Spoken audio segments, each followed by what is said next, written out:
नमस्कार मित्रांनो, मी शरद करंडे नवीन एका व्हिडिओमध्ये आपल्या सर्वांचे स्वागत करत आहे। मित्रांनो, मुख्यमंत्री बाल आशीर्वाद योजना ही योजना आहे, महिन्याला तुम्हाला 4000 रुपये मिळणार आहे।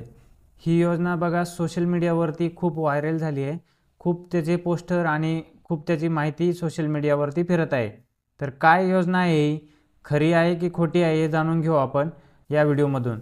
तत्पूर्वी चॅनलवरती जर तुम्ही नवीन असाल तर चॅनलला आपल्या सबस्क्राइब करा आणि डेलीच्या अपडेट्ससाठी आपल्या टेलिग्राम आणि व्हॉट्सअप ग्रुपला जॉईन करा। त्याचे जे लिंक आहे त्याच्या लिंक आपल्या व्हिडिओच्या डिस्क्रिप्शनमध्ये दिलेले आहेत। मित्रांनो, मुख्यमंत्री बाल आशीर्वाद योजना तर काय योजना ही महिन्याला 4000 रुपये तुम्हाला मिळणार आहेत का? तर संपूर्ण योजना आपण या व्हिडिओमधून जाणून घेऊया। चला तर व्हिडिओला सुरुवात करूया।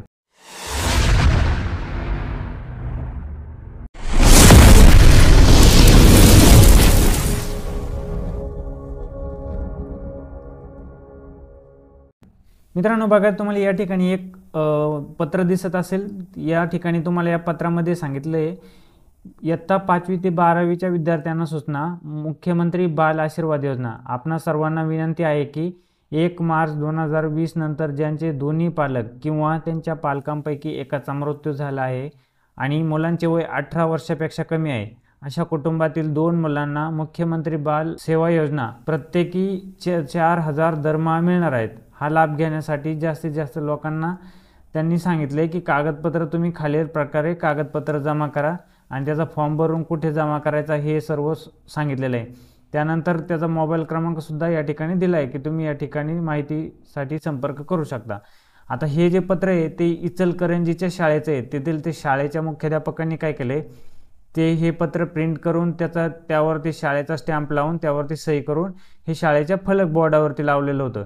आता हे पत्र लोकांनी बघितल्यानंतर जे पालक होते ते पालकांची हे पत्र बघून तारांबळ उडाली की खरंच ही मुख्यमंत्री बाल आशीर्वाद योजना अस्तित्वात आहे की नाही आहे। तर हे पत्र बघून खूप लोकांची पालकांची तारांबळ उडाली। त्यानंतर काही लोकांनी याची तक्रार शासनाकडे केली, तर शासनाने त्यानंतर यावरती ॲक्शन घेतली आणि ह्या शाळेवरती जे पत्र दिलेले होतं, ह्या शाळेवरती जी इचलकरंजीची शाळा आहे त्या शाळेच्या मुख्याध्यापकांवरती कारवाई केलेली आहे। आता बघा या ठिकाणी तुम्हाला या ठिकाणी पेपरवरती आर्टिकल सुद्धा आलेलं आहे। बघा, मुख्यमंत्र्यांचा बाल आशीर्वादच निघाला खोटा। बघा या ठिकाणी सांगितलंय, कोल्हापूर इचलकरंजीतील एका हायस्कूलने अस्तित्वातच नसलेल्या राज्य शासनाच्या महिन्याला 4000 रुपये मदतीच्या बाल संगोपन योजनेची माहिती सही शिक्क्यासह दिल्याने पालकांची तारांबळ उडाली। जिल्हा महिला बाल विकास अधिकारी कार्यालयाकडे तक्रार केल्यावर नेमका प्रकार उघडकीस आला। मध्य प्रदेशची मुख्यमंत्री, आता ही योजना जी आहे ती मुख्यमंत्री बाल आशीर्वाद योजना ही मध्य प्रदेश सरकारची, ही महाराष्ट्र सरकारची योजना नाही आहे। तर बघा, मध्य प्रदेश मुख्यमंत्री बाल आशीर्वाद योजना अशा दोन्हीपैकी एक व दोन्ही पालक नसलेल्या मुलांसाठी मदतीची योजना आहे। ते सरकार अशांना दरमहा काही रक्कम देते। त्याची माहिती सोशल मीडियावर फिरत होती। ती पाहून इचलकरंजीतील एका हायस्कूलच्या मुख्याध्यापकांनी पालकांनी या योजनेचा लाभ घेण्याबाबत पत्र तयार केले।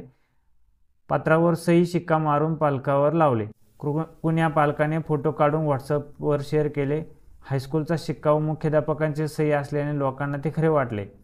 संगोपनाचे संपादक अतुल देसाई यांनी हरकत घेऊन सही शहानिशा केल्यावर अशी योजना नसून त्यास बळी पडू नये असे आवाहन केले आहे। म्हणजे ही जी मुख्यमंत्री बाल आशीर्वाद योजना आहे ही पूर्णपणे फेक आहे। मित्रांनो, या अशा न्यूजवरती तुम्ही कुठल्याही प्रकारचा विश्वास ठेवू नका।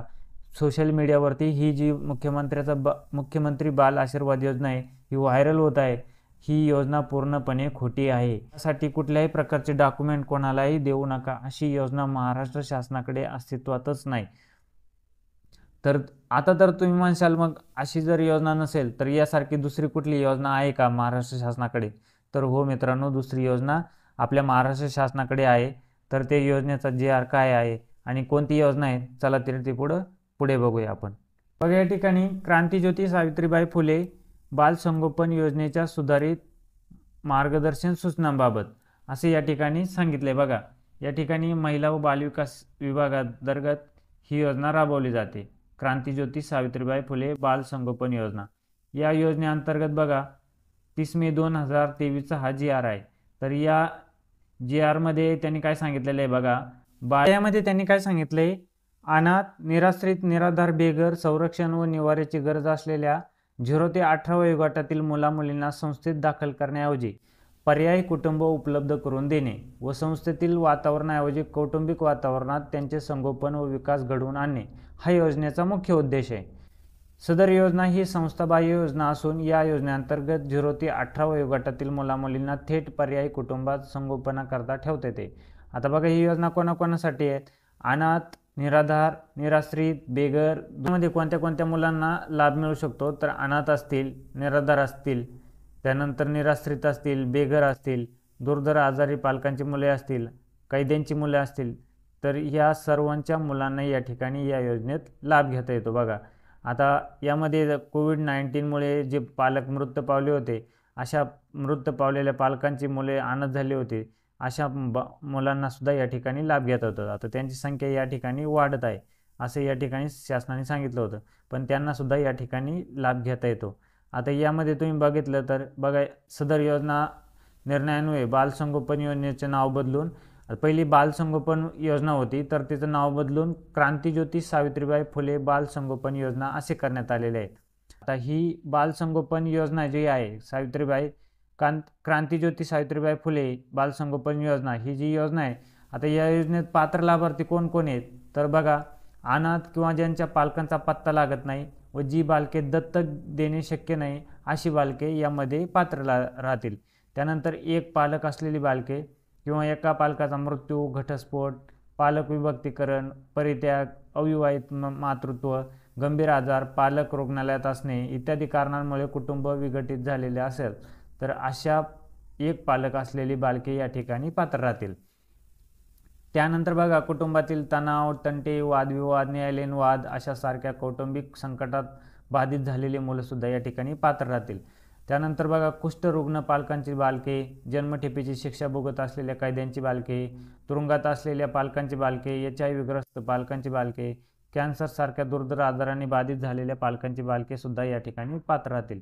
त्यानंतर बघा, 5वा सांगितला आहे, तीव्र मतिमंद बालके, HIV ग्रस्त किंवा कॅन्सरग्रस्त बालके, 40% अधिक अपंगत्व असलेली, अंध, दिव्यांग बालके, भिक्षा मागणारी बालके, पोक्सो आदी नियमांतर्गत बळी पडलेली बालके, तीव्र कुपोषित बालके, सॅम बालके, दुर्धर आजार असलेली बालके, व्यसनाधीन बालके, विविध प्रकारच्या दंगलींनी प्रभावित झालेली बालके, कोविडसारख्या रोगाच्या प्रादुर्भावाने दोन्ही किंवा एक पालक गमावलेली बालके, नैसर्गिक आपत्तीमध्ये दोन्ही किंवा एक पालक गमावलेली बालके, बालविवाहाला बळी पडू शकणारी बालके, विधी संघर्षग्रस्त बालके, एवढी सर्व बालके या ठिकाणी पात्र राहतील.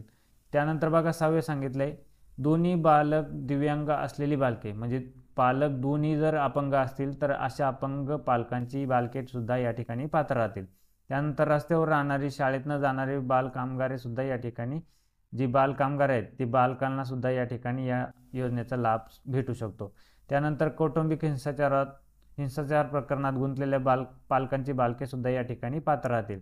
त्यानंतर भिक्षेकरी आहेत, ते भिक्षेकरी गृहात दाखल पालकांची बालके सुद्धा या ठिकाणी पात्र आहेत. आता या पात्र बालकांना बघा, किती दरमहा भत्ता मिळतो. बघा, पूर्वी जो भत्ता मिळायचा तो भत्ता मिळत होता त्यांना 1100 रुपये भत्ता, म्हणजे 1100 रुपयाचा भत्ता या ठिकाणी त्या बालकांना मिळत होता. तर त्यामध्ये वाढ करून शासनाने आता त्याची रक्कम केलेली आहे 2250, म्हणजे 2250 रुपये या बालकांना दरमहा अनुदान या ठिकाणी दिलं जातं. अशा प्रकारची या ठिकाणी क्रांतिज्योती सावित्रीबाई फुले बालसंगोपन योजना या ठिकाणी आहे मित्रांनो. तर तुम्ही या योजनेचा लाभ घेऊ शकता. जे अनाथ बालके वगैरे असतील ते सर्व या ठिकाणी या योजनेस पात्र राहतील. तर या ठिकाणी या GRमध्ये सर्व काही माहिती सांगितलेली आहे. तुम्ही GR तुम्हाला आपल्या व्हिडिओच्या डिस्क्रिप्शन बॉक्समध्ये लिंक भेटेल, त्या ठिकाणावर तुम्ही GR हा डाउनलोड करून बघू शकता. तर तुम्हाला हा GRमध्ये सर्व माहिती दिलेली आहे. तुम्ही अर्ज कुठे करायचा आहे, कसा करायचा आहे, सर्व माहिती या GRमध्ये तुम्हाला दिलेली आहे मित्रांनो. महत्त्वपूर्ण असा व्हिडिओ होता मित्रांनो. जास्तीत जास्त आपल्या मित्रांपर्यंत शेअर करा आणि व्हिडिओ आवडल्यास आपल्या व्हिडिओला लाईक करा. धन्यवाद. जय हिंद, जय महाराष्ट्र.